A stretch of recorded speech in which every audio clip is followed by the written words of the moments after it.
Bonjour à tous. Bonsoir à tous. Bonsoir à la France qui se couche tard. Mais il y a des Américains qui viennent de se lever. Ou les Américains qui se lèvent tôt. Voilà. Et les chimpanzés qui ne dorment pas. Ouais. Soirée spéciale Impact ce soir.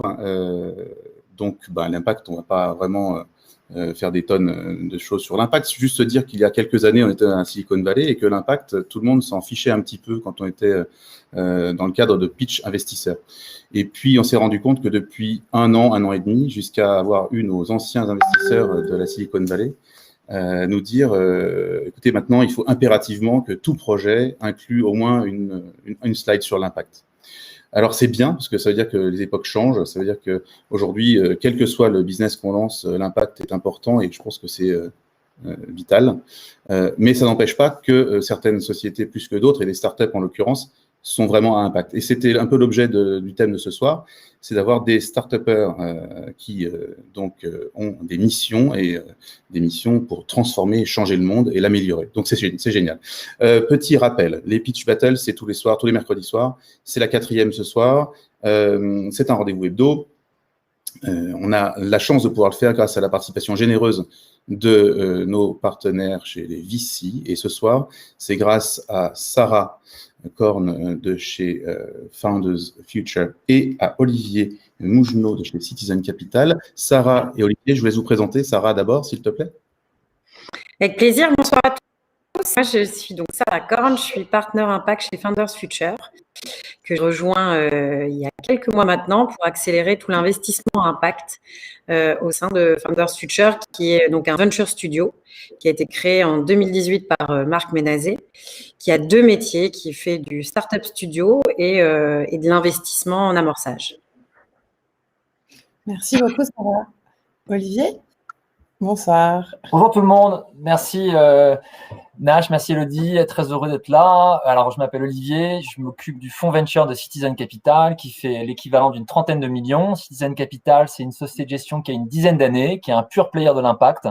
Donc on investit dans ce domaine depuis 2009 à travers 2 fonds, un fonds de growth et un fonds de venture. Moi je m'occupe du fonds venture qui investit des tickets de 500 à 1,5, 2 millions dans des tours de 1 à 5 millions de startups qui ont lancé leurs produits et qui ont validé son usage et son impact. Et je suis très heureux d'être là et d'en savoir plus sur les startups qu'on verra ce soir.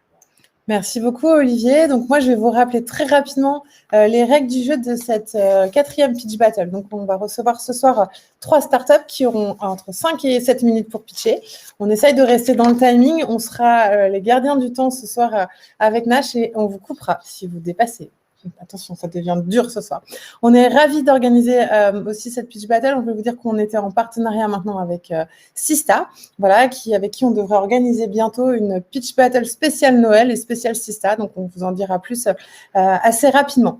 Et donc, ce soir, dans l'ordre, on va écouter Honneur aux dames, Maud d'abord, puis Charlie pour Envibe. Maud, c'est Gringot. Excuse-moi, je n'ai pas cité ta startup. Et on terminera avec Benjamin Perry pour Pixo. Voilà. Et Maud, est-ce que tu es prête? Je te passe en live tout de suite. Voilà, c'est parti. Hello tout le monde, salut Sarah, salut Olivier. Donc je vais vous présenter Gringot. Alors je partage mon écran, c'est ça, Nash? Oui, tout à fait. Tu me dis quand tes slides. C'est le petit écran, ok, c'est celui que tu m'as montré. Nickel. Voilà. Hop. Est-ce que tout le monde voit? Oui. Logiquement, c'est bon, oui. Ouais. C'est bon, vous m'entendez? Oui. Ouais. Je propose qu'à part Sarah, On voit la présentation. Comme ça, J'entends plus personne, moi. On t'entend. Tu nous entends? Est-ce que vous m'entendez? Oui, Oui. c'est bon, vas-y, tu peux y aller. Est-ce que vous m'entendiez ou pas? Oui. Ok, bah, je ne vous entends plus du tout, donc je vais continuer et puis je ferai attention au temps. Super. Ok, C'est parti. Alors, je vous présente... Sarah, est-ce que tu m'entends? Je ne vois pas de ton... Ah non, c'est bon, vas-y. Non, il n'est pas là, son pitch. Il est en dessous, son écran. C'est bon, vous voyez là? Ouais, Voilà. c'est bon, c'est parti. Ok. Je vais le mettre. Voilà. C'est parti. Alors, je vais vous présenter Gringot. Gringot, c'est une banque mobile écologique. En gros, pour simplifier, on pourrait dire une N26 verte. Pourquoi Gringot? En fait, ça part d'un constat qui est très simple, celui qu'aujourd'hui, une très grosse partie de la population fait attention à sa consommation, fait attention à ses transports, tout ça pour avoir un minimum d'impact sur son environnement. Et pourtant, son argent, c'est pourquoi elle va travailler toute sa vie, finance encore tout le contraire. C'est pour ça, par exemple, qu'on a mis ce chiffre que les 4 plus grandes banques françaises émettent encore 4,5 fois plus de CO2 que la France entière, et ce, à cause de leurs investissements sur les actifs qui sont très fossiles. Donc, d'un côté, on a toute une population qui a des changements vraiment pérennes et durables dans sa consommation pour essayer de lutter contre le changement climatique à sa hauteur. On a des grandes banques qui, elles, ne peuvent pas changer parce qu'elles sont très engagées et intrinsèquement liées justement à ces actifs carbonés. Et enfin, on a un marché éduqué aux néobanques, donc c'est-à-dire des personnes qui n'ont plus peur de quitter leur banque ou en tout cas d'ouvrir de nouveaux comptes dans des banques qui sont 100% mobiles et qui n'ont pas pignon sur rue et qui ont désormais confiance dans ces nouvelles institutions. Donc, on parle de pas mal de gens. Nous, déjà, on va commencer par cibler les millennials, donc les 25-35 ans, les jeunes actifs qui ont un pouvoir d'achat, mais surtout qui sont extrêmement sensibilisés à toute cette question. Qui porte ce projet déjà bien engagé? Donc, on a Andrea, qui est notre CEO, qui lui est un expert dans tout ce qui va être stratégie de prix, qui a fait toute sa carrière chez Pernod Ricard à Dublin et à New York. Enfin, on a Fabien, qui est notre CTO, donc, qui lui a déjà plus de 10 ans d'expérience, notamment dans le KYC et dans les méthodes de paiement qu'il a déjà implantées dans de grosses banques comme Crédit Lombard ou Crédit Agricole. On a Vincent, qui va être notre Chief Operation Officer, qui lui est le monsieur banquier de l'équipe et qui a fait toute sa carrière notamment au sein de l'inspection générale de PCE. Et enfin, il y a moi. J'étais surtout, j'ai passé beaucoup de temps dans le luxe et dans le marketing. Et donc, je m'occupe de tout le volant de communication. On est aussi pas mal accompagné sur ce projet qui suscite beaucoup d'engouement, donc par certaines personnes d'Avolta Partners, des anciens de Yomoni, le fondateur de Fagos, toute la partie marketing, et des experts aussi de néobanques. Donc, on avance bien. Et concrètement, qu'est-ce qu'est le produit qu'on développe? C'est très simple. Donc, il y aura un compte de paiement et un compte d'épargne. Mais en fait, toute cette partie-là, toutes ces dimensions vont avoir une énorme dimension écologique. Donc, par exemple, le compte de paiement, il y aura intégré un calculateur de CO2 à chaque consommation. Et il y aura aussi une contribution carbone pour compenser son impact. Et enfin, il y a donc toute cette partie épargne, donc qui sera une assurance vie où la personne, l'utilisateur, va vraiment être proactif dans l'investissement de la transition écologique et va choisir dans quel domaine, dans quel secteur il veut que son argent travaille. Donc que ce soit énergie renouvelable, rénovation thermique, eau, agriculture durable. Il va choisir et en fait, il reprend le pouvoir sur son argent. Au niveau du business model, donc, il est très simple. Il y a 3 sources de revenus vraiment récurrentes. Le premier, c'est la souscription par mois. Pour avoir ce service, c'est 6 € par mois. Enfin, il y a évidemment les frais sur l'épargne et tout ce qui va être frais d'interchange, assurance et les partenariats qu'on va mettre en place avec nos prescripteurs. Au niveau des avancées, alors je ne sais pas où est-ce que j'en suis, mais on arrive à la fin. Donc, au niveau des avancées, on est déjà assez loin. On a plus de 10 000 personnes qui sont préinscrites donc sur la liste d'attente pour avoir notre produit. Tout ça en ayant encore dépensé 0 en acquisition et en pub.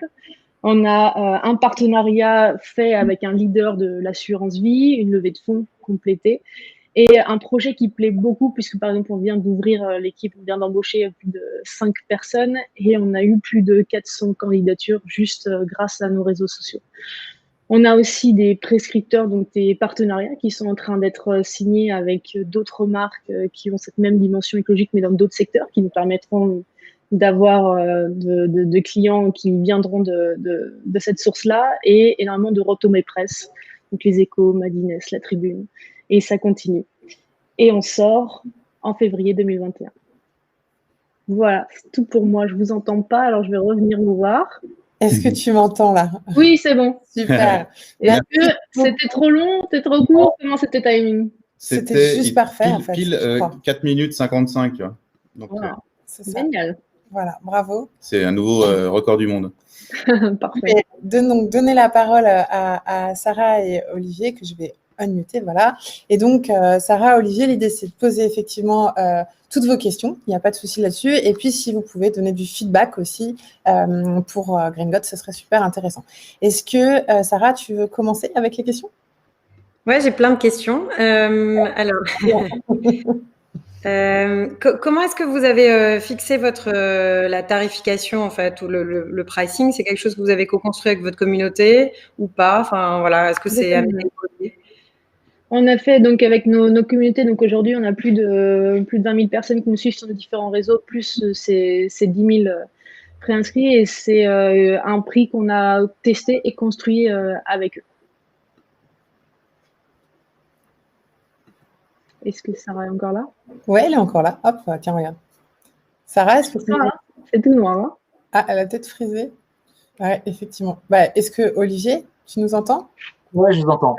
Est-ce que tu peux prendre le relais de Sarah le temps qu'elle retrouve sa connexion pour poser des questions en mode? Vous m'entendez, ouais? Ouais, Oui. très bien, vas-y. Merci, Maud, pour ton pitch. C'était très intéressant. Et puis, bravo de te lancer là-dedans.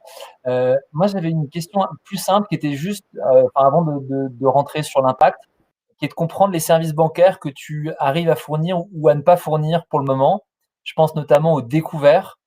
Non, pas de découvert. Pas de découvert. Pas de découvert, pas de crédit. Mais tout ce qui va être paiement, donc tout ce que tu pourrais avoir sur ta N26, et en plus de ça, de l'épargne sous forme d'assurance vie. D'accord. Les 10 000 préinscrits, c'est des gens qui vous ont donné quoi comme information ou comme signal d'intérêt? C'est juste une adresse mail ou c'est un peu plus engageant? Vous avez quasiment rempli des KYC avec eux Alors, on est allé un petit peu plus loin dans le KYC, mais c'est pas non plus des codes de carte bancaire, si c'est ça la question. L'idée, donc, c'est de remplir ton nom, ton prénom, ton adresse, date de naissance, ton adresse mail et la vérification de ton adresse mail. Et en plus de ça, la création de ton compte, en fait. On a toute une partie pré-app qui a été mise en place pour justement alimenter le maximum ces préinscriptions en mettant un système de parrainage avec des partenaires comme Pure Projet ou Coral Life. Donc, c'est des associations qui sont assez connues dans leur domaine et qui, pour l'une, replantent en agroforesterie et pour l'autre, replantent des coraux dans l'océan Indien. Et en fait, à chaque préinscription, à chaque parrainage, nous, on finance des replantations. Donc, c'est ce qui a fait qu'on a eu beaucoup de préinscriptions et tout ça c'est complètement organique. Donc, on sait que les coûts d'acquisition sur ce genre de produits sont extrêmement importants. Alors, je dis pas que ces 10 000 préinscrits vont directement être 10 000 clients, mais on a bon espoir d'avoir une bonne partie, en tout cas, qu'on peut convertir parce que il se trouve que le site est présenté de telle manière qu'on a l'impression que le produit est déjà là. Donc, beaucoup de personnes cliquent en pensant qu'elles vont déjà ouvrir le compte, alors qu'en fait, elles sont encore sur une liste d'attente. Et donc, c'est pour ça qu'on pourra, dès la première année, avoir un CAC qui est très intéressant. D'accord, ok. Et le fonctionnement, parce que voilà, le fonctionnement d'une banque, on ne s'improvise pas banque du jour au lendemain, donc j'imagine que vous avez un partenaire bancaire qui vous offre une infrastructure. Du coup, on en a deux. Un pour le core banking et l'autre pour l'épargne. D'accord. Et sur le core banking, ce partenaire, en fait, vous laisse participer à la gestion de ses actifs et de ses passifs, en fait, ce qu'on appelle vulgairement dans le langage des banquiers l'AML. Il vous autorise à donner des directives qui vous permettent d'orienter l'épargne vers les projets qui vous intéressent? Non, justement, c'est pas possible ça. Du coup, ce qu'on fait avec le compte courant, c'est qu'on l'a bloqué pour deux raisons. Justement, pour la complexité de gestion de ces actifs. Et la deuxième, surtout, c'est que en fait, le compte courant est par définition de l'argent qui est extrêmement liquide. Et donc, le placer, la petite portion qui peut être placée, doit être placée sur des actifs qui sont très liquides et qui sont aujourd'hui pas du tout écologiques, voire complètement le contraire. Ah, vous êtes là? Alors moi, je t'entends toujours. Ok, parfait, excuse-moi. Donc, en fait, cette liquidité, elle fait que ça ne nous convenait pas du tout en termes de cahier des charges de ce que nous, on attend et ce qu'on entend d'écologique.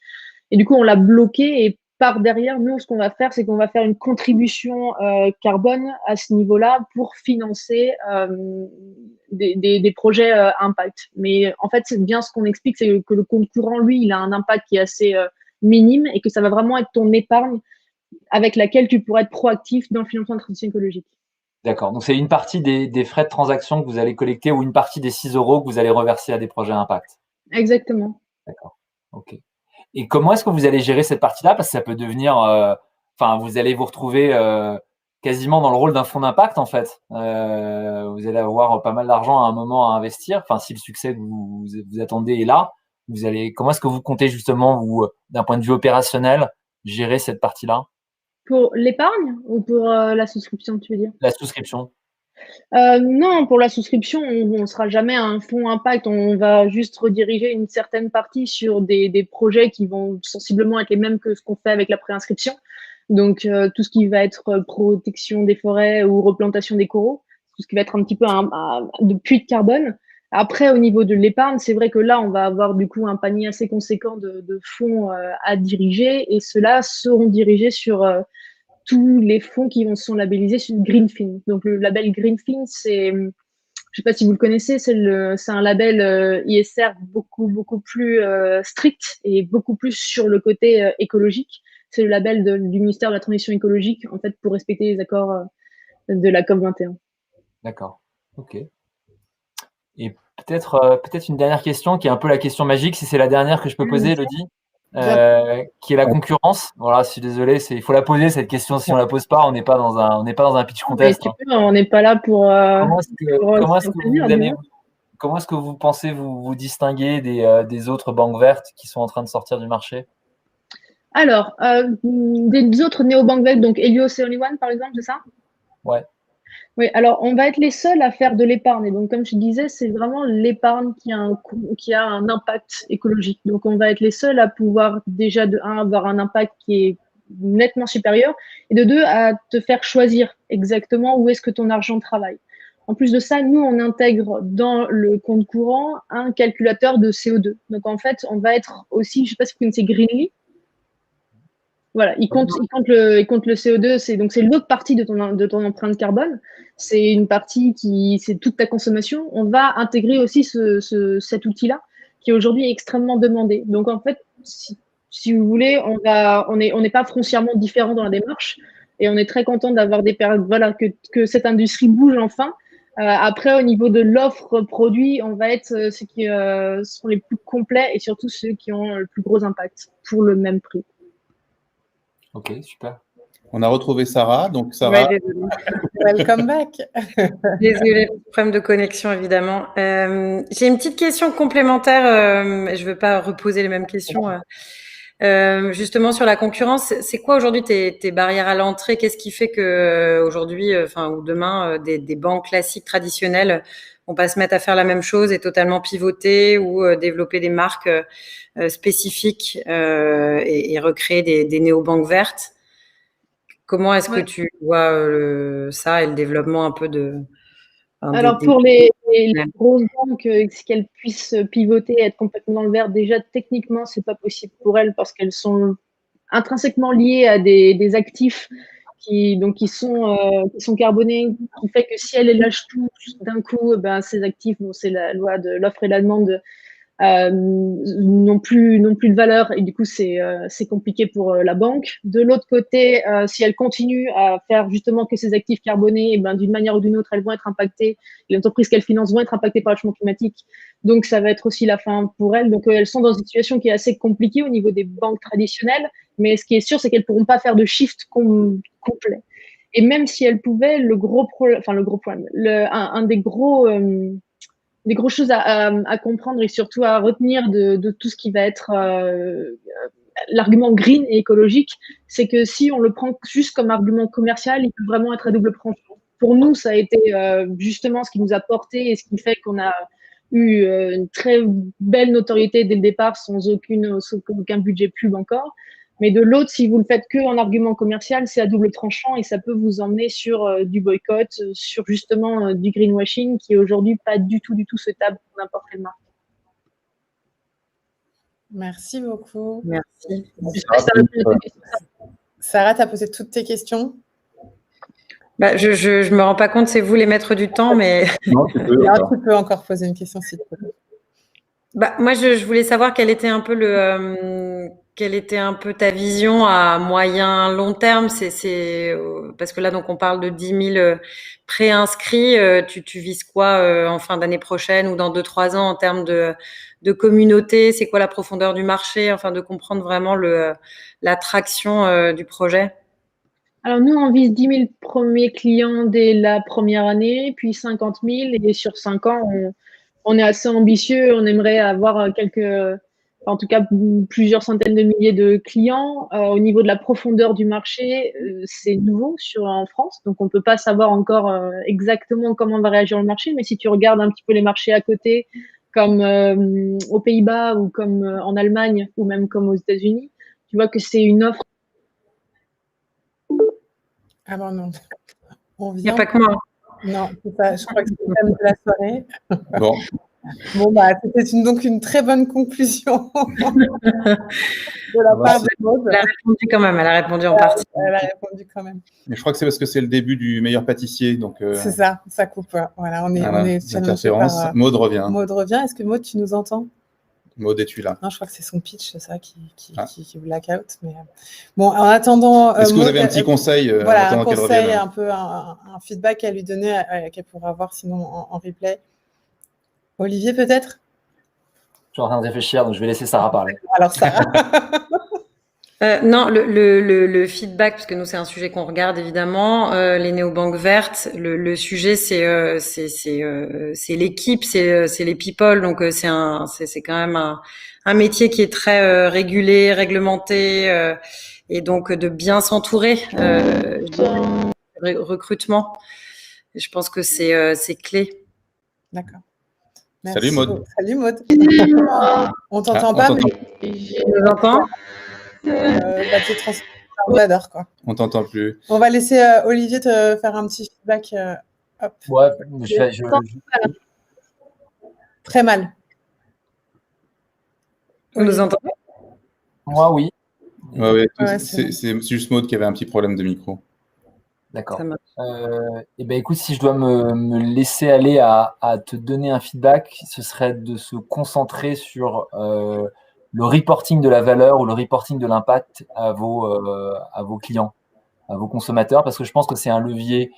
Enfin, une partie des raisons pour lesquelles les gens s'intéressent à votre produit, c'est l'histoire qu'ils racontent et c'est le fait qu'ils se sentent acteurs de la transition environnementale. Et donc, et je pense que c'est la valeur qu'ils en attendent, en fait. Et donc, je pense une des clés est probablement dans la manière dont vous reportez l'impact de leur épargne ou de ce que vous faites avec les frais de transaction ou avec les souscriptions.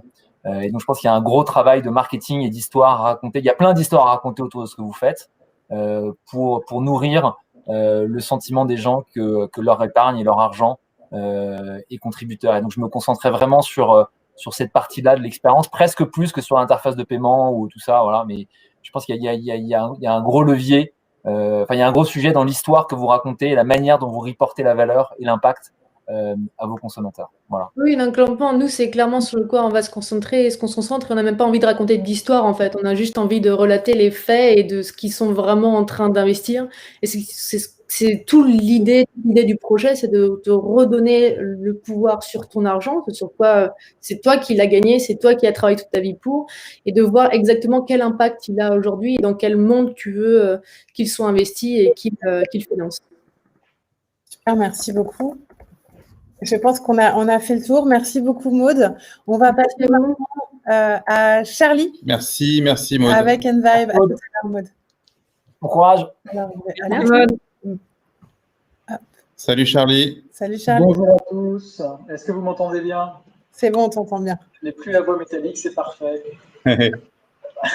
Tu veux partager ton écran? Tu veux partager ton écran? Je vais partager, effectivement. Bonjour à tous.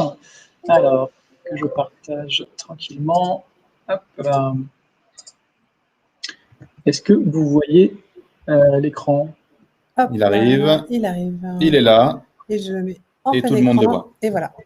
Super. C'est à toi. Je mets un chronomètre. Tu as 7 minutes max. Parfait. Merci. Bonjour à tous. Et merci d'être venus ce soir. Moi, je m'appelle Charlie. J'ai fondé Envibe il y a maintenant 2 ans avec un objectif, redonner envie aux personnes aveugles et malvoyantes d'explorer le monde. Alors, pour atteindre cet objectif, on a commencé, première chose qu'on a faite, c'est vraiment d'aller leur poser la question à eux, comment ils font pour se rendre à des endroits qu'ils ne connaissent pas. Et la réponse, elle a été toute simple, en fait. Ils utilisent Google Maps, comme nous, mais avec des oreillettes.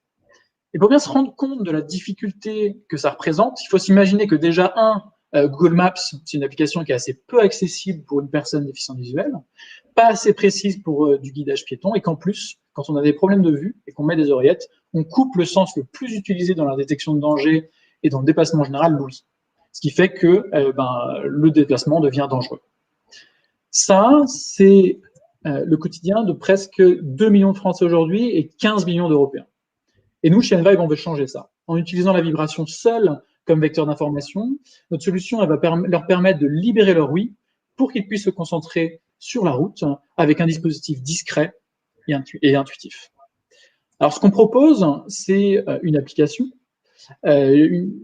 GPS adaptée et précise pour justement répondre à leurs besoins, et 2 bracelets vibrants qui vont leur permettre de gagner en autonomie et de gagner en confiance en eux. Concrètement, comment ça marche? C'est très simple, il suffit de rentrer l'adresse dans l'application dédiée Envibe, qui est disponible sur l'App Store et sur le Play Store, de mettre les bracelets un à gauche et un à droite, et se laisser vibrer complètement par la vibration des bracelets. Vibration à gauche pour tourner à gauche, vibration à droite pour tourner à droite. Alors, notre dispositif, il est commercialisé depuis 1 an, en collaboration avec notamment l'association Valentin Huy et la Fédération des aveugles de France. Alors, pour resituer un petit peu le contexte, l'association Valentin Huy, c'est l'association de référence dans le monde du handicap visuel, et c'est une association qui existe depuis 130 ans. On est d'ailleurs partenaire de la Fondation Valentin Huy, et c'est avec eux qu'on a développé notre produit. Notre service, il est proposé sous forme d'abonnement, entre 15 et 25 € par mois, en fonction de la durée d'engagement. Et ça inclut la location des bracelets et l'application. Notre objectif, c'est vraiment de devenir la référence européenne de la mobilité pour les personnes aveugles et malvoyantes.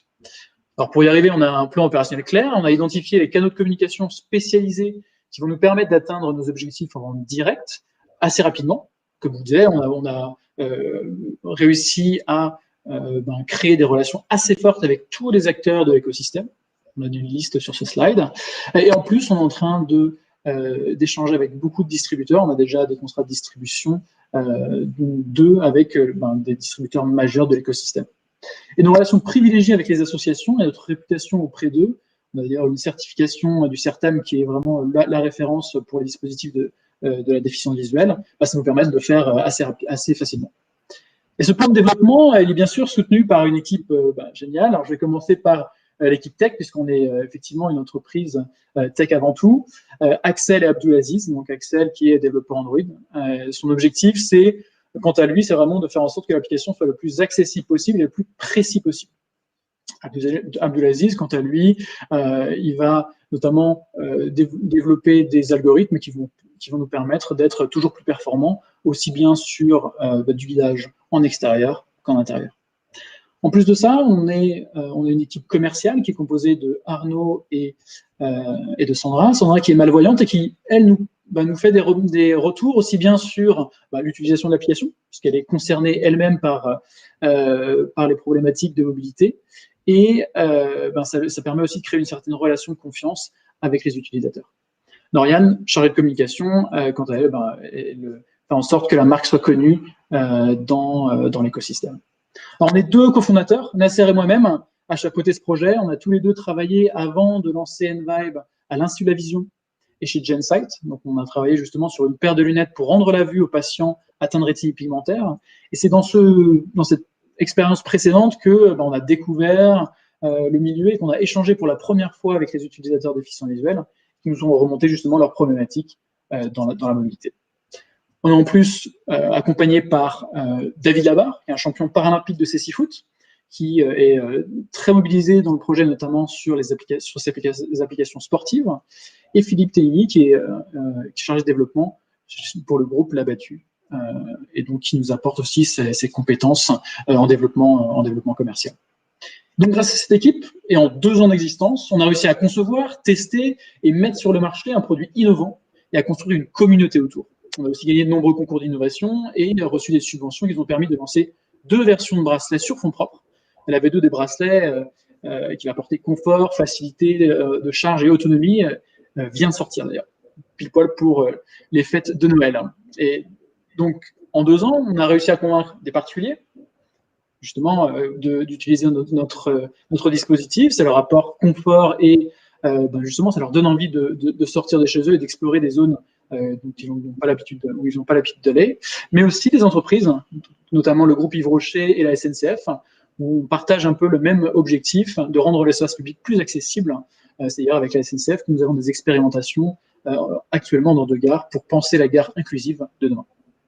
Aujourd'hui, pour accélérer notre croissance, nous levons 400 000 € pour structurer notre équipe marketing commercial d'abord et consolider notre équipe technique pour creuser notre avance technologique en continuant d'innover. On a d'ailleurs sécurisé une partie et on recherche aujourd'hui 200 000 € pour finir ce tour. Alors cet argent, il va nous permettre d'atteindre un chiffre d'affaires d'1 million d'euros en 2022 et plus de 6 000 utilisateurs. Et puisqu'on a un projet finalement qui a vocation à s'étendre à l'international, une présence dans plusieurs pays d'Europe. Voilà, alors si vous aussi vous souhaitez faire partie d'une aventure ambitieuse, technologique, innovante et sociale, bien, je reste à votre disposition pour échanger et bien sûr je suis disponible pour répondre à vos questions. Merci beaucoup. Merci beaucoup Charlie. Parfait, Voilà. 6 minutes 30, très bien. Bravo pour le timing. Olivier, Sarah, qui veut commencer? Vas-y Olivier si tu veux, hein, comme ça change un peu. Merci Charlie pour ton pitch. J'ai une première question qui est un peu métaphysique, mais qui est de comprendre pourquoi aujourd'hui en fait ce projet et pourquoi est-ce que tu penses qu'il y a 3 ou 4 ans ça n'aurait pas marché? Très bonne question. Alors concrètement, déjà pourquoi ce projet? Ça vient tout simplement des discussions que j'ai eues dans mon expérience passée avec des utilisateurs déficients visuels qui se trouvent bloqués et finalement restent chez eux. Typiquement, on a discuté avec pas mal de gens qui sont obligés, par exemple, pour aller au cinéma à 500 mètres de chez eux, de prendre le taxi, vraiment des grosses problématiques de mobilité. Et donc, du coup, ça nous a marqué, on a échangé avec eux, puis on s'est rendu compte aussi que dans l'écosystème, beaucoup se focalisaient sur la détection d'obstacles. Il y a pas mal de startups qui se sont créées autour de cet objectif. PandaGuide a eu pas mal de presse ces dernières années, mais ce sont des cas parmi d'autres. Et finalement, assez peu se focalisaient sur le déplacement lui-même. Et donc nous, très rapidement, on a identifié les grosses problématiques. La première, c'est l'accessibilité des applications. Et la deuxième, c'est effectivement le fait qu'en utilisant le son, on s'isole complètement de l'environnement. Et donc c'est pour ça que vraiment le fil rouge de tout le développement de notre startup, ça a été la discussion avec nos utilisateurs, et c'est comme ça que on innove et que notre application est aujourd'hui celle qu'elle est aujourd'hui. Pour revenir à la deuxième partie de la question, c'est pourquoi aujourd'hui et pas il y a 3-4 ans. Déjà, la pénétration des smartphones dans la population déficients visuels, elle augmente de manière très très rapide ces 5 dernières années. Donc pour donner un titre d'exemple, il y a 4 ans, on était à 50% des déficients visuels qui avaient un smartphone. Aujourd'hui, on est plus à 70%.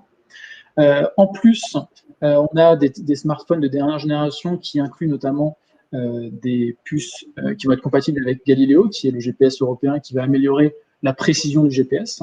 Et donc, en termes de timing, les deux composantes, la première qui est finalement le taux de personnes déficientes visuelles qui possèdent un smartphone et l'amélioration de la précision du GPS qui va arriver dans les prochains mois, voire années, semblait être un parfait timing pour lancer le projet. Moi, j'ai une question pour comprendre ta stratégie de développement et ta stratégie commerciale aujourd'hui. Ouais. Elle s'articule comment? Je comprends qu'il y a tu travailles avec des associations, des réseaux, des prescripteurs. Ouais. C'est une stratégie B2B, B2C. Je comprends qu'il y a des entreprises. Enfin, comment est-ce que tu organises ta stratégie commerciale? Ouais. Alors, nous, c'est vraiment… Comment ça fonctionne? C'est exactement ça. Donc, concrètement, nous, les prescripteurs, c'est les associations… Vous m'entendez? Ouais, moi, j'entends. Allô? Allô? Ouais, c'est bon, t'entends? Ouais, c'est bon. Donc, effectivement… Allô? Oui. Alors, attends. Vous m'entendez? On entend bien, Sarah. Vas-y, continue. Je ne sais pas si tu nous entends. Oui. Je l'ai précisé dans le chat, vas-y, continue. Mais moi, je ne vous entends pas.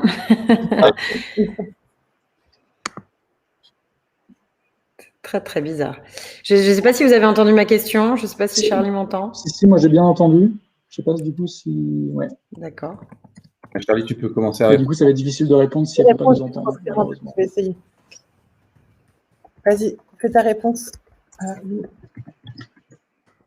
Vas-y, Charlie, tu peux faire ta réponse oralement et je vais essayer de la transcrire en texte. Charlie, tu nous entends? Ok, ça marche. Il y a une transcription en live, parfait.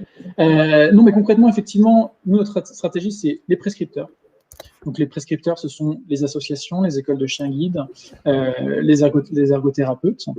Donc, c'est eux qui vont parler de nous. Ensuite, donc ça, grâce à eux, on va avoir des ventes directes finalement, puisque ils vont vraiment être en tant que prescripteurs et donc les utilisateurs des fichiers visuels vont venir directement chez nous pour s'abonner. Et en plus de ça, on travaille avec des distributeurs qui vont justement nous permettre d'augmenter nos volumes de vente. Donc voilà les deux stratégies qui vont être mises en place, qui sont en train d'être mises en place et qui vont être accélérées début d'année prochaine. Donc, on est en train de traduire tout ça en mots pour Sarah, c'est pas du tout pratique. Alors, je vais essayer de couper Sarah et de la remettre. Sarah, tu nous entends? Tu nous entends. Alors, je ne sais pas si Sarah, tu nous entends ou pas? entend ou lit les questions. Décidément, c'est la soirée de l'impact. Ok. L'impact technologique et de l'impact des bugs. Bah, du coup, on va laisser Olivier, est-ce que tu veux reprendre la main? Ouais, moi, je serais intéressé de comprendre comment est-ce que vous avez designé le produit. Enfin, excuse-moi, je vais reprendre la question. Pas de souci. De comprendre quels sont les signaux de validation que vous avez eus que cette solution est bien meilleure que les autres solutions du marché. Ouais. On en voit pas mal, en fait, pour tout dire. Ouais. On a l'impression qu'il y a une offre, que les gens redoublent d'imagination pour venir apporter une solution à ce problème. Ouais. Moi, je serais curieux de comprendre ce qui te fait dire que la vôtre est meilleure et celle qui va gagner. Ouais, bien sûr. C'est vraiment le produit qui m'intéresse. Pardon? C'est vraiment le produit qui m'intéresse plus que la go-to-market ou voilà. Bien sûr, bien sûr. Eh bien, concrètement, pourquoi effectivement notre produit est meilleur? Nous, on va travailler sur 3 grosses parties. La première, ça va être la cartographie. Donc, il faut comprendre, quand on parle de précision de précision du GPS, en général, on va avoir deux parties bien distinctes. La géolocalisation, donc ça, c'est la puce du téléphone. Et la deuxième partie, c'est la cartographie. Et donc, nous, on a une expertise justement dans cette deuxième partie qui est la cartographie. Et donc, on va réussir de manière très précise à calculer un itinéraire entre un point A et un point B. Et concrètement, ça va permettre à un utilisateur déficient visuel d'avoir un guidage le plus précis possible. En plus de donc ça, c'est le premier volet, c'est vraiment la partie cartographie. C'est là vraiment notre cœur de métier. Le deuxième point, ça va être l'accessibilité. Donc, c'est-à-dire qu'il y a beaucoup d'applications effectivement qui se créent autour de ce projet. Et finalement, ce qu'on se rend compte, c'est qu'en termes d'accessibilité, il y a assez peu de choses qui sortent du lot. Et ça, c'est pas vraiment, enfin, le thermomètre pour justement connaître un petit peu qui est meilleur qu'un autre sur cette partie-là. Nous, concrètement, c'est nos utilisateurs. Nos utilisateurs, on les a vraiment, ils sont très très proches de nous. Nous, on les appelle vraiment assez régulièrement. Ça fait partie d'ailleurs, c'est aussi une des raisons pour lesquelles on propose notre service sous forme d'abonnement, c'est que ça fait partie du service. C'est un échange de bons procédés. Eux, ils nous font des retours sur justement l'application, comment elle est accessible, enfin les problématiques qu'ils rencontrent, les choses qu'ils aimeraient voir améliorer. Et nous, en contrepartie, on va faire des mises à jour très régulières pour faire en sorte que ça corresponde exactement à leurs attentes. Et aujourd'hui, nous, le retour, en tout cas sur la partie accessibilité, c'est vraiment inéquivoque quand on parle à des utilisateurs déficients visuels qui ont l'habitude de tester ce type d'application. En termes d'accessibilité, on est vraiment les meilleurs. Sur la partie précision, là aussi, c'est aussi notre cœur de métier. Et donc, utiliser de la donnée disponible en open data, d'utiliser des différents calculateurs d'itinéraires pour proposer un itinéraire précis piéton, c'est aussi ce qu'on sait faire de mieux. Et le troisième point, bien sûr, c'est la vibration.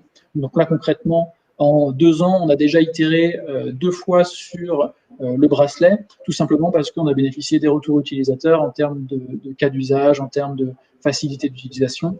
Et là, on arrive à un point où justement, on n'a que des retours positifs sur le produit. Donc la clé, c'est vraiment nous, en tout cas, c'est le développement itératif en collaboration avec nos utilisateurs. Est-ce que tu as un... Alors, OK, merci, c'est intéressant. Tu es dans un sujet qui est compliqué, c'est le hardware. Par ailleurs, comment est-ce que tu échappes à tout ce qui est problématique avec le hardware, les moules, les commandes minimales, les stocks, etc., etc. Alors, déjà, la première réponse, c'est que mon associé est ingénieur électronique. Moi, je suis ingénieur de formation, donc on a de l'expérience de développer des produits hardware. Donc déjà, ça c'est un premier point pour l'équipe. Et puis ensuite, tout simplement, on a des partenaires, notamment en Chine, avec lesquels on travaille depuis maintenant plusieurs années. Et là, typiquement, on a la V2 qui vient de sortir. Et le développement a été très facilité par les bonnes relations qu'on a avec des fabricants qui sont sur place et en qui on a confiance. Et qui nous simplifie énormément la tâche en termes de hardware. Nous, finalement, la seule problématique de hardware que l'on est en train de développer, c'est la partie distribution, puisqu'en fait, toute la partie fabrication et design, etc., elle est validée.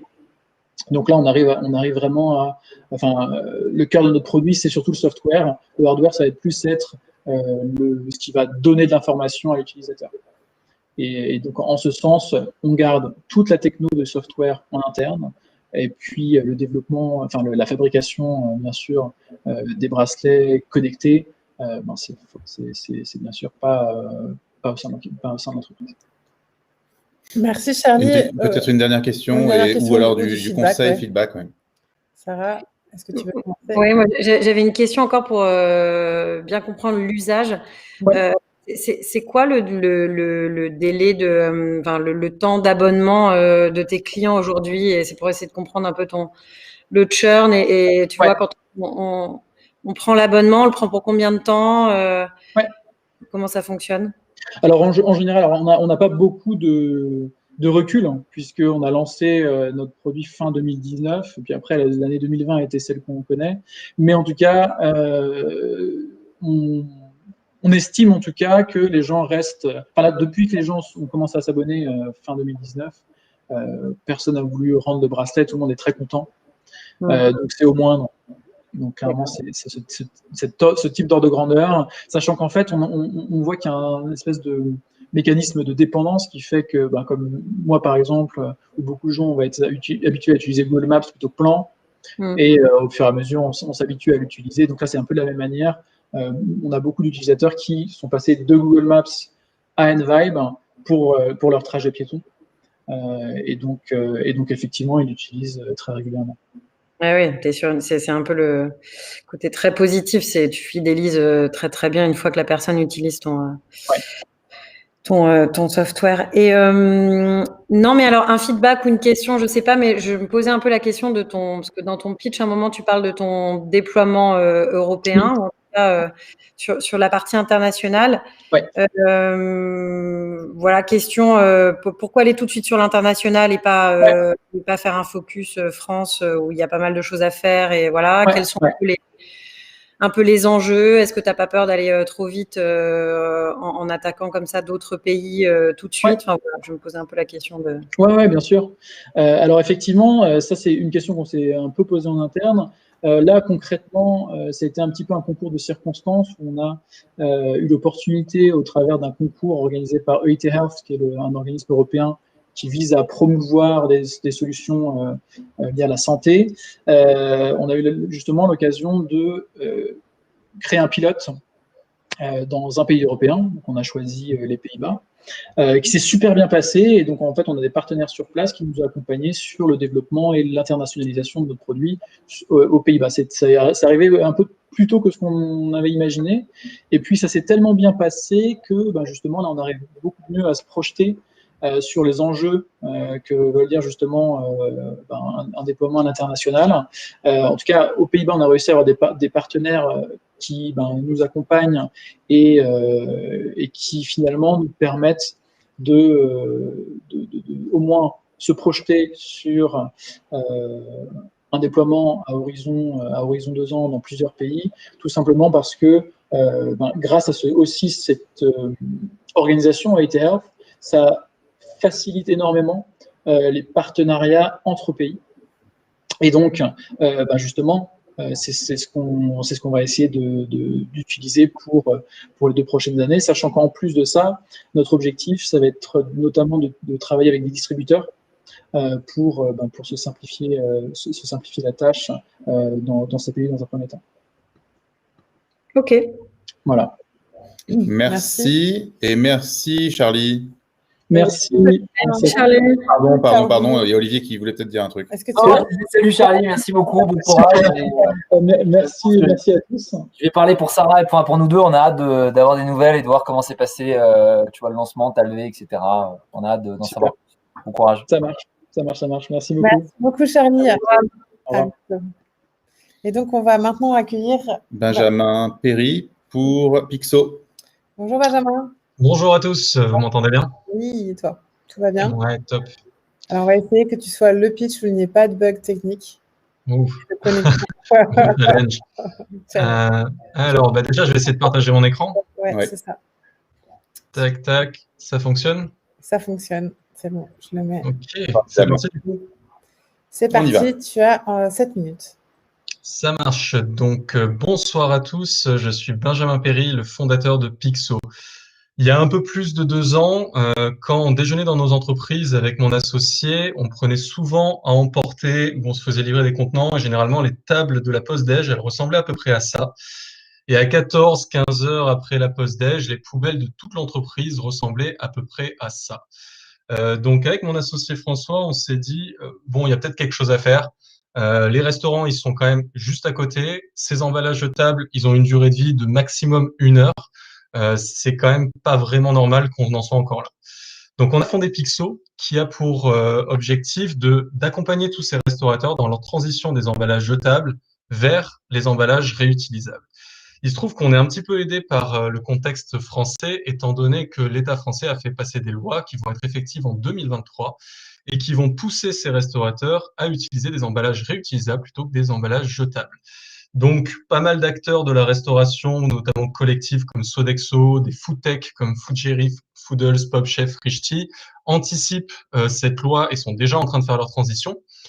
Mais aussi des gros acteurs de la restauration comme Burger King ou McDonald's vont pas vraiment avoir le choix et en 2023, ils devront être prêts également. Sauf que tous ces acteurs de la restauration, face à cette transition vers le réutilisable, ils rencontrent plusieurs problèmes. Le premier, c'est que les emballages jetables, ça coûte environ 20 centimes pour un bol, Pokéball classique, on va dire. Ces emballages jetables, donc, c'était des coûts variables qu'ils arrivaient facilement à reporter sur le prix de vente. J'achète un emballage jetable 20 centimes, j'inclus mes 20 centimes dans le prix de mon plat. Avec des emballages réutilisables, un restaurateur va devoir peut-être acheter un contenant 4 €, mais il n'a aucune idée sur le nombre de cycles sur lequel il va le rentabiliser. Et donc, ce qui était avant un OPEX devient un CAPEX et est difficilement reportable sur le prix de vente des plats. Ensuite, beaucoup des gros acteurs, parce que nous travaillons principalement avec les gros acteurs, qui veulent faire la transition, ne possèdent pas forcément de solution de nettoyage. Dans ce cas, ils vont devoir gérer toute une supply chain qui n'existait pas avant pour la logistique de collecte des contenants sales, l'acheminement jusqu'à des centres de nettoyage et la redistribution des contenants propres. En plus de ça, ils vont apprendre à gérer des stocks, étant donné qu'il va falloir être sûr que le stock de contenants propres disponible soit toujours suffisant pour assurer le service. Et enfin, sur le choix même de ces contenants, c'est un petit peu la galère, étant donné que la plupart des contenants réutilisables alimentaires qu'on trouve sur le marché, ils sont faits pour des particuliers, c'est des tupperwares, mais ils ne sont pas adaptés à la restauration nomade un peu industrielle, en quelque sorte. Et en plus de ça, ils se posent tous des questions sur les matériaux qu'il faut utiliser et leur durabilité. Donc Pixo arrive avec une solution qui est la suivante. On a un pool de contenants réutilisables qui nous appartient et qu'on va mettre en location à l'usage aux restaurateurs. C'est-à-dire que les restaurateurs, à chaque fois qu'ils utilisent un de nos contenants, ils payent un frais à ce moment-là. Et donc, on a retransformé les CAPEX en OPEX. Pour gérer ce pool de contenants, chacun de nos contenants est connecté et avait donc un identifiant individuel qu'on va repérer de différentes méthodes et qui nous permet d'optimiser donc toute la supply chain et la gestion des stocks. Parce qu'ensuite, on a un ensemble de partenaires de logistique et de nettoyage répartis sur la France entière qui nous permet de sous-traiter et de gérer cette sous-traitance aux restaurateurs qui en ont besoin. Pour faire ça, on a développé 2 produits. Le premier, c'est un dashboard, un back-end en quelque sorte, qui est accessible aux restaurateurs et qui leur permet d'avoir une visibilité sur l'ensemble de leur parc. Je vais prendre l'exemple d'une food tech. La food tech, elle va avoir une cuisine centrale, plusieurs hubs logistiques. Elle va avoir des traiteurs qui vont les approvisionner en contenants et en plats. Elle va avoir des clients qui peuvent être des entreprises ou des particuliers dans lesquels elle va livrer. Donc, elle va avoir une visibilité grâce à nous de l'ensemble de son stock sur tous ces points de vente et ces points logistiques différents et l'état du stock, propre, sale. Nous, on assure que l'état de ce stock soit toujours suffisant pour assurer leur service. Et en plus de ça, ils vont avoir des données pour pouvoir facturer ce qu'il faut en cas de perte, que ce soit des pertes en logistique ou parmi les traiteurs, ou alors des pertes au niveau de leurs clients finaux, c'est-à-dire l'encaissement d'une consigne finalement pour se rembourser le contenant. Et concernant nos contenants, eh bien, nous avons éco-conçu des contenants avec le cahier des charges de ces acteurs de la restauration qui nous ont transmis il y a un peu plus d'un an maintenant. On a éco-conçu des contenants qui conviennent parfaitement à leurs attentes et qui sont en plus dans des matériaux 100% naturels, il n'y a pas la moindre trace de pétrole là-dedans, ce qui fait que on n'a aucun risque d'impact sanitaire, on minimise l'impact environnemental et on n'a pas les contraintes du verre qui est habituellement utilisé pour minimiser l'impact sanitaire, mais qui a tendance à se casser et qui est assez lourd. Le business model, comme je le disais, il est basé sur les cycles de nos contenants. Quand les restaurateurs nous sous-traitent le nettoyage et la logistique, on va marger donc sur le nettoyage et la logistique. Et quoi qu'il en soit, aux restaurateurs, on va leur facturer une fee pour l'accès à la plateforme technologique de gestion des stocks et de réassort, et ensuite un fee qui correspond donc à la location de la box. Et donc, ça fait un chiffre d'affaires qui est environ de 30 centimes par cycle de box. On est un petit peu au-dessus des emballages jetables, mais ça reste largement accessible pour ces acteurs-là. Concernant l'équipe, donc François et moi avons écumé les bancs de la même école à Centrale Paris. On s'est connus là-bas. On avait monté un premier projet entrepreneurial ensemble.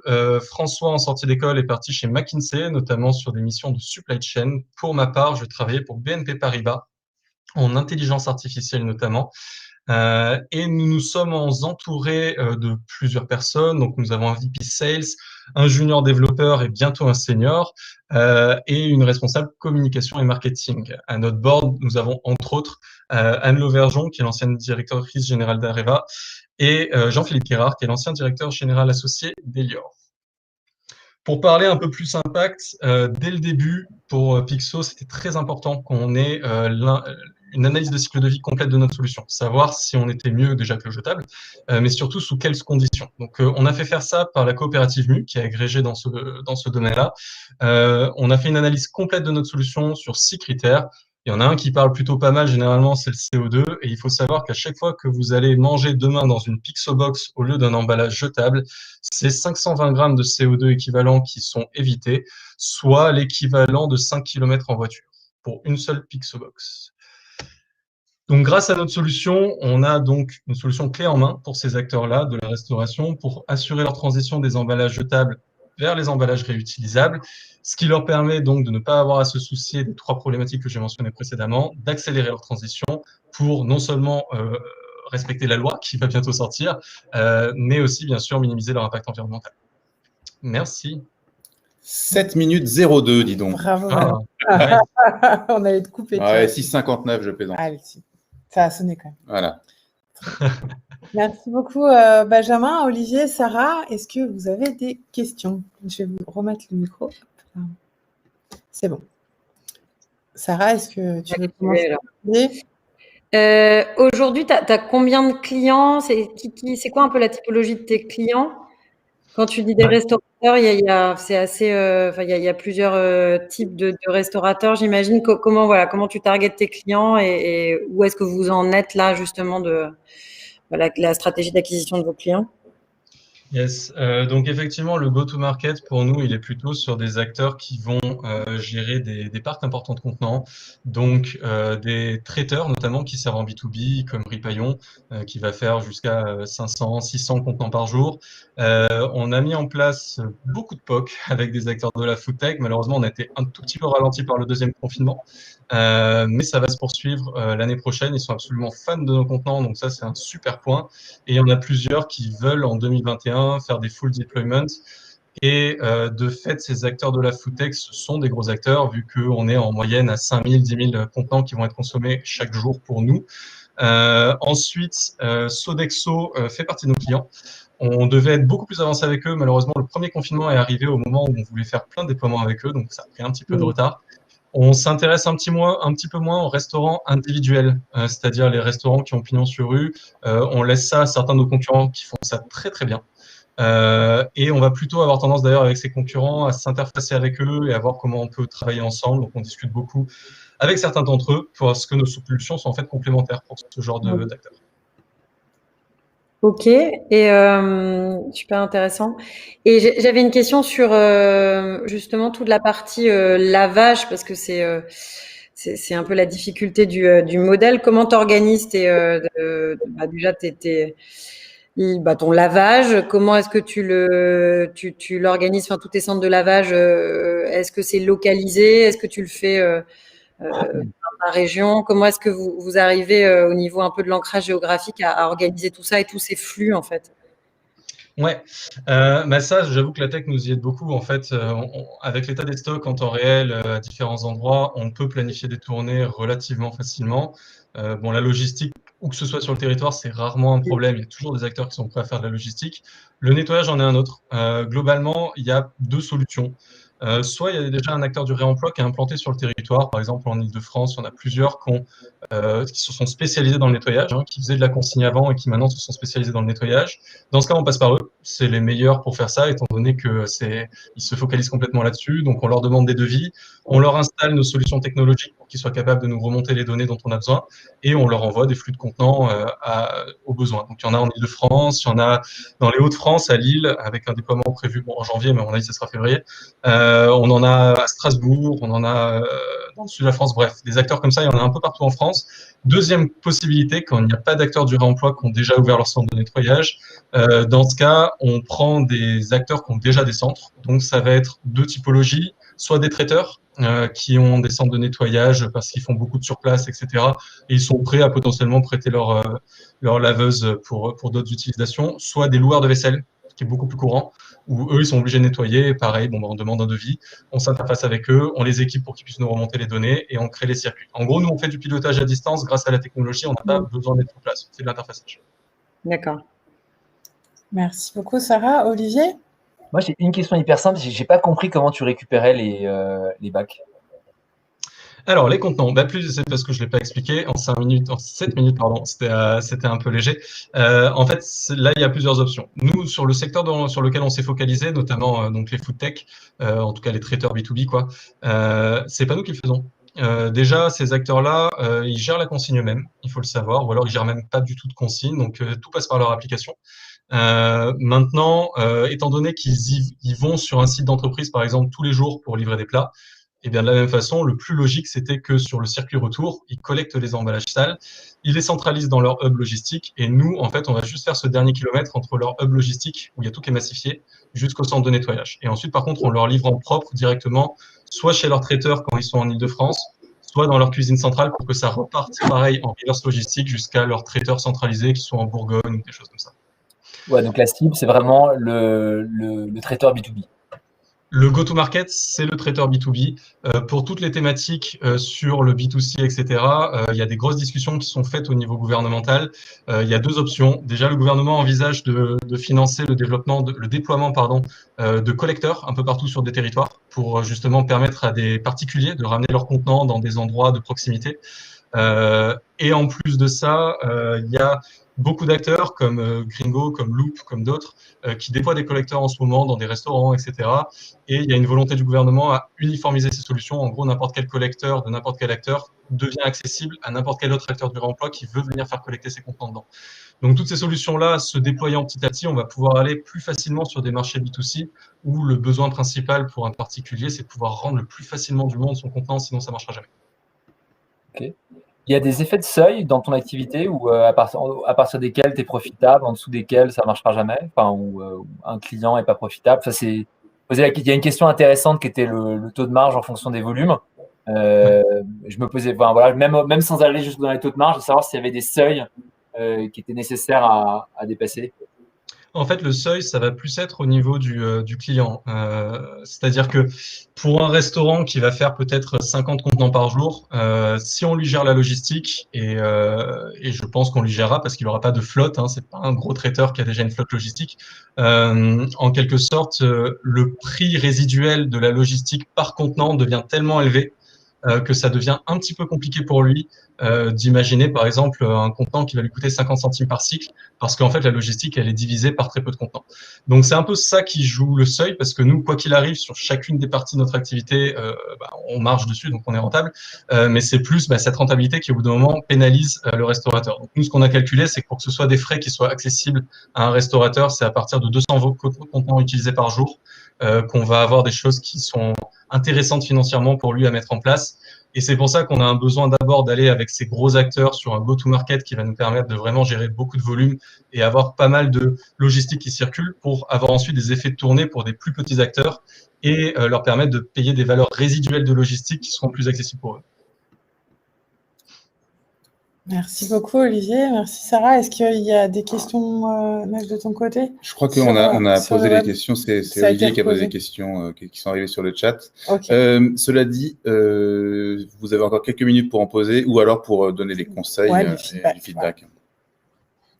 Il y avait une question. Ah, pardon, vas-y, Sarah, excuse-moi. Oh, vas-y. Non, je regardais les questions. Il y avait une question sur ton chiffre d'affaires. Est-ce que tu communiques aujourd'hui le chiffre d'affaires que vous faites? Alors, j'imagine le Covid a pas mal impacté, mais en tout cas, ton CA prévisionnel. Ouais, je vais plutôt le jouer en prévisionnel. Ouais, avant ou après Covid, comme tu veux. Donc effectivement, le CA prévisionnel avant le deuxième confinement, pour le mois de décembre, on était censé être à 20 000 € par mois. Malheureusement, en ce moment, c'est pas brillant du tout. Les 2 clients principaux qu'on avait sont à l'arrêt quasi total pour les activités qui nous concernent, c'est-à-dire les parties où ils avaient déployé des contenants réutilisables. Du coup, quand ça tourne pas, nous, on fait pas de chiffres, étant donné qu'on facture à l'usage.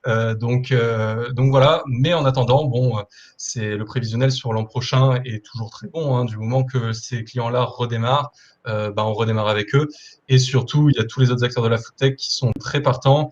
Petite notion intéressante, c'est qu'il y a l'un d'eux, iLunch, qui a déjà testé le réemploi sur toute son activité de food tech.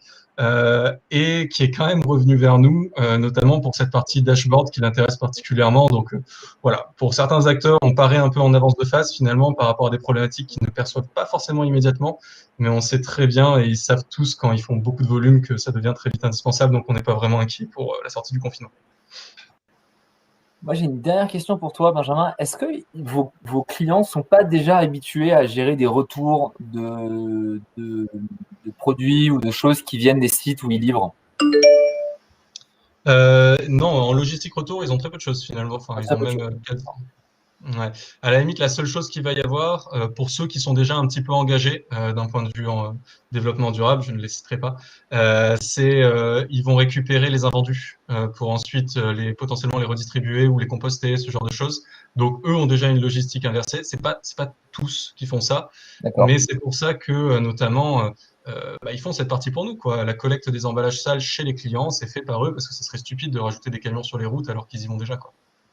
D'accord. On a craqué le modèle économiquement avec eux. De toute façon, même d'un point de vue économique, c'était une évidence quand on a calculé avec eux ce que ça représentait de nous le sous-traiter. Tu nous préviens quand tu as un client sur Paris et qu'on puisse se faire livrer un buffet et essayer vos contenants. Quand ils auront démarré, ouais, surtout, je vous les enverrai.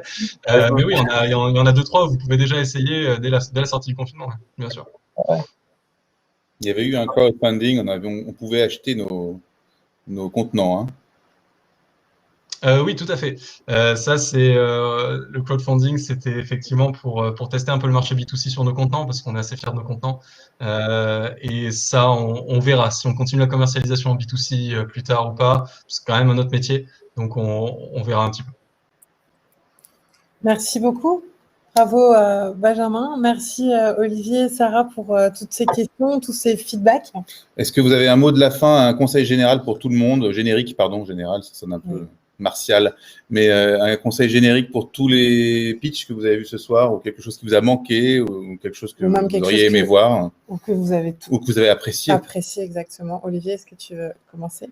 Ah non, moi je vais faire l'entraîneur d'athlète sur le bord de la piste d'athlétisme. C'est allez-y, courez.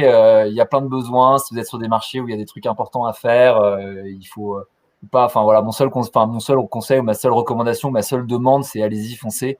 Et puis tenez-nous au courant parce que voilà, c'est des projets intéressants et un peu tôt pour nous, mais enfin en tout cas, je parle pour moi. Désolé, Sarah. Mais je serais content d'en savoir plus dans quelques mois. Voilà, bon courage à vous et merci. Merci, Olivier. Sarah? Non, mais dans le même esprit qu'Olivier, bravo déjà pour tous ces pitchs. Et je pense qu'il y a un vrai boulevard, enfin, sur vos 3 sujets, il y a un potentiel énorme. Vous adressez des enjeux forts de société. Il n'a jamais été autant question de créer de l'impact positif à travers des business durables. Donc voilà, il y a un potentiel incroyable et bravo. Et donc, bon courage parce que c'est une période, notamment avec cette crise sanitaire, qui est pas simple. On le voit pour nos entrepreneurs, qui est pas simple pour lever de l'argent, qui est pas simple pour se développer. Donc voilà, bravo et bon courage. Merci beaucoup, Sarah. Olivier, avant qu'on quitte, j'ai une question. Est-ce que c'est un vrai... Merci beaucoup, je ne sais pas si on m'entend. Mais... Oui, on t'entend très bien.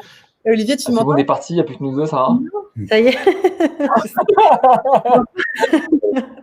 On est d'accord qu'il n'y a pas que moi qui ai des problèmes techniques? Non, mais voilà. vous nous entendez, c'est bon. Une thématique. Et je te vois, je te vois comme, enfin, c'est l'image, c'est figé. Bon, bah zut. Est-ce qu'Olivier, Tu tu m'entends? Moi, je vous entends tous. Moi, j'ai pas eu un seul bug de la soirée. J'ai passé un super moment. Ok, Merci super. beaucoup, Elodie. Merci, Nash. Moi, j'avais une dernière question, Olivier. Est-ce que c'est un fond? Merci à vous deux si vous nous entendez. Et bravo encore à tous les entrepreneurs qui ont pitché. Et tu dois avoir une très bonne connexion, Olivier. Je ne sais pas où tu es, si tu es dans un chalet. On dirait que tu es dans un chalet à la montagne. Tu dois capter extrêmement bien. C'est pas un fond que tu as derrière toi? C'est pas quoi? C'est pas un fond? Non, c'est pas un feu derrière moi. Non. Effectivement, je suis à la montagne. Mais non, je suis pas au coin d'un feu. Non, faut pas exagérer. Et non, j'ai une connexion qui est très moyenne toute la semaine. Mais là, je sais pas. C'est l'alignement d'étoiles. C'est parfait ce soir. Bon, bah, Ça tombe bien parce que C'est tu as un génial. coucou de la Silicon Valley de la part de Guillaume Dumortier. Ah, c'est sympa ça. Voilà. Excusez. Et qui te doit un call et qui ne t'oublie pas. Voilà, ça c'était pour la private de la C'est soirée. bon, on les a définitivement perdus. Je ne sais pas si Merci. Merci à tous. personne nous entend.